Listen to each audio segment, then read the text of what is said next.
Hello everyone. जैसा कि आप सभी जानते हैं कि गौतम अडानी और उनके अडानी ग्रुप के ऊपर यूएस डिपार्टमेंट ऑफ जस्टिस के ब्राइबरी एलिगेशंस ने इंडिया और इंटरनेशनल सर्कल्स में डिबेट्स को ट्रिगर कर दिया है। ये $265 मिलियन का ब्राइबरी स्कैंडल सिर्फ अडानी के लिए नहीं बल्कि यूएस के जुडिशियल इंस्टीट्यूशंस की इंडिपेंडेंस और इंडिया के प्राइवेट सेक्टर के लिए भी एक बड़ा सवाल बन गया है। पर क्या आपको पता है कि ये कंट्रोवर्सी इस वक्त और ज्यादा इंटेंसिफाई हो गई है क्योंकि यूएस प्रेसिडेंट जॉय बिडेन ने अपने बेटे हंटर बिडेन को एक कंट्रोवर्शियल प्रेसिडेंशियल पार्डन दिया है। इसी लेटेस्ट अपडेट के चलते कई और लीगल और पॉलिटिकल एक्सपर्ट्स ने एक्यूजेशंस के डबल स्टैंडर्ड्स और पॉलिटिकल इंटरफेरेंस के मुद्दे को हाईलाइट कर दिया है। आपकी जानकारी के लिए बता दूं कि ये सब एक ऐसे समय पर हो रहा है जब इंडिया ग्लोबल लेवल पे अपना इन्फ्लुएंस बढ़ा रही है और अडानी ग्रुप उसके लीडिंग प्लेयर्स में से एक है। इसीलिए अब सवाल ये है कि क्या ये एलिगेशन सच में जस्टिस के लिए है या किसी पॉलिटिकल एजेंडा का हिस्सा। तो चलिए जानते हैं इस नई डेवलपमेंट के बारे में और देखते हैं कि कैसे अडानी ग्रुप पर लगी एलिगेशंस पर अब सब शक की निगाहों से देख रहे हैं। आप सबसे ये बात छुपी नहीं है कि इस कंट्रोवर्सी का सेंटर है वो एलिगेशंस जो कहती हैं कि गौतम अडानी और उनके टॉप एग्जीक्यूटिव्स जिसमें उनके नेफ्यू सागर अडानी और अडानी ग्रीन एनर्जी के एमडी विनीत जैन भी शामिल है। इन्होंने इंडियन ऑफिशियल्स को ब्राइब करके पावर कॉन्ट्रैक्ट सिक्योर किए और यूएस इन्वेस्टर्स को मिसलीड किया। हालांकि अडानी ग्रीन एनर्जी का कहना है कि ये चार्जेस ब्राइबरी से ज्यादा सिक्योरिटीज और वाया फ्रॉड के हैं, लेकिन इसका फॉल आउट काफी ज्यादा सिग्निफिकेंट रहा है। अडानी ग्रुप के चेयरमैन गौतम अडानी ने भी अब इस कंट्रोवर्सी पर अपनी चुप्पी तोड़ दी है और एक अवार्ड सेरेमनीज के दौरान अपने ऊपर लगाए आरोपों पर कहा है, every attack makes us stronger and every obstacle becomes a stepping stone for a more resilient Adani group. In today's world negativity spreads faster than facts. उन्होंने रेगुलेटरी कंप्लायंस और लीगल रिकोर्स के जरिए इस चैलेंज को फेस करने की बात भी कही। पर जैसा कि हमने आपसे कहा कि इस कंट्रोवर्सी को और बढ़ावा दिया है प्रेसिडेंट जॉय बिडेन के बेटे हंटर बिडेन के लिए दिए गए स्वीपिंग पार्डन ने। हंटर बिडेन को टैक्स इवेजन और गन क्राइम्स के चार्जेस में कन्विक्ट किया गया था, जिसमें उन्हें 42 ईयर्स तक की जेल तक की सजा हो सकती थी। लेकिन बिडेन के डिसीजन ने एक नई डिबेट को जन्म दिया है, जिसमें क्रिटिक्स ने उनके ऊपर हिपोक्रेसी और जुडिशरी की इम्पार्शियलिटी को अंडरमाइन करने का आरोप लगाया है। प्रेसिडेंट इलेक्ट डोनाल्ड ट्रंप ने इस डिसीजन को क्रिटिसाइज करते हुए इसे मिसकैरेज ऑफ जस्टिस कहा।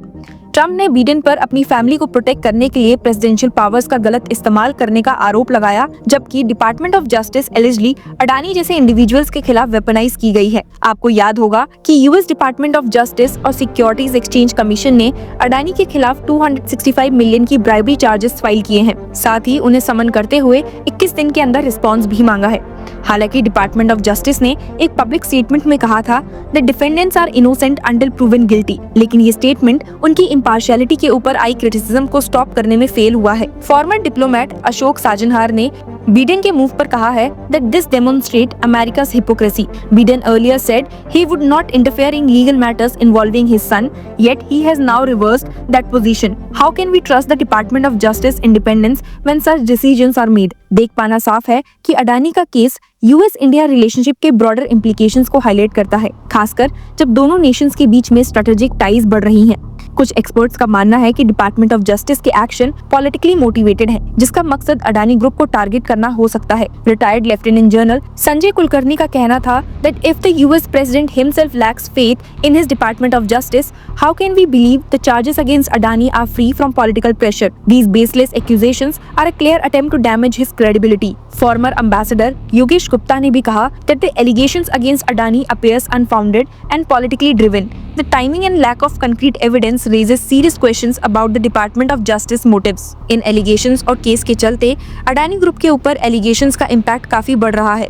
अडानी ग्रुप की मार्केट वैल्यू से billions of dollar wipe out हो चुके हैं, जो उनके फ्यूचर के लिए अनसर्टेनिटी क्रिएट करते हैं। इंडिया में ऑपोजिशन लीडर राहुल गांधी ने consistently joint parliamentary committee probe की डिमांड की है, जिससे ये इशू और ज्यादा पॉलिटिसाइज हो गया है। पार्लियामेंट सेशंस बार बार एडजर्न हो रहे हैं ऑपोजिशन और रूलिंग बीजेपी के बीच क्लैशेस की वजह से।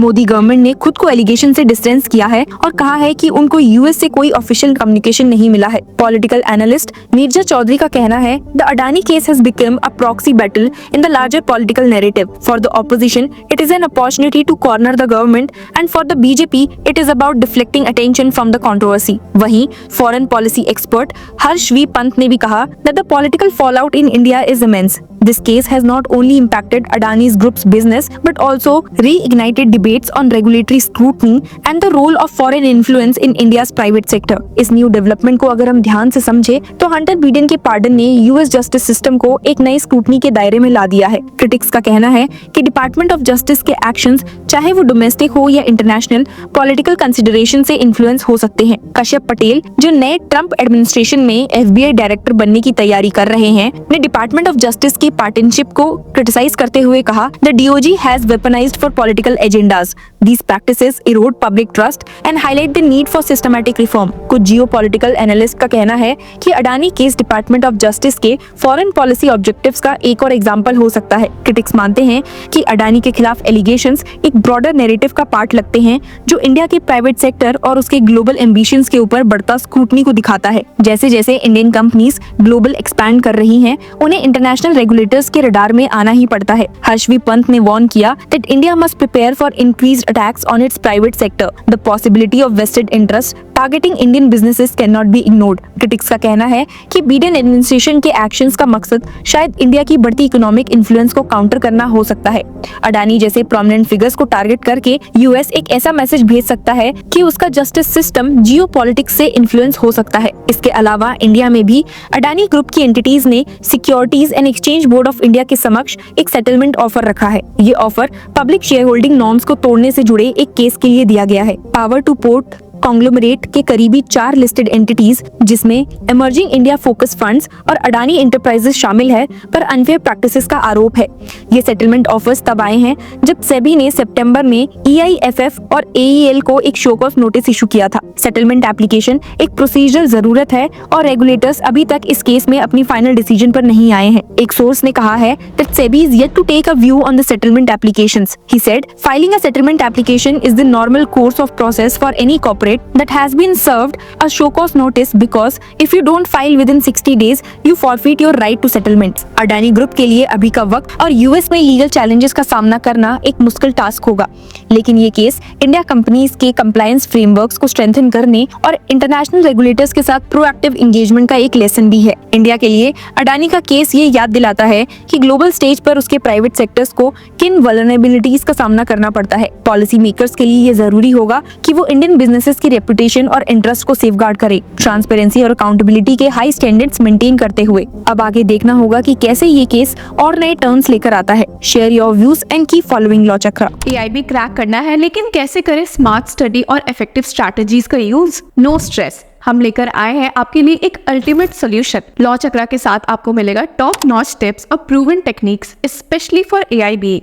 और advocate on record Nishant Verma के इनवैल्यूएबल इनसाइट्स के साथ 7 दिसंबर को हमें ज्वाइन कीजिए हमारे एक्सक्लूसिव वेबिनार में, जहां आपको मिलेगा ओपन बुक एग्जाम का सही तरीका और वो सब कुछ जो आपके एआईबी प्रिपरेशन को बूस्ट करेगा। हर क्वेश्चन का जवाब, लाइव इंटरैक्शन और एक्सपर्ट से अपने डाउट्स क्लियर करने का एक मौका। एआईबी टफ तो जरूर है, लेकिन राइट गाइडेंस के साथ ये अचीवेबल है। 7 दिसंबर को हमें ज्वाइन करिए और अपने सपने को एक और स्टेप अपने करीब लाइए। Register now.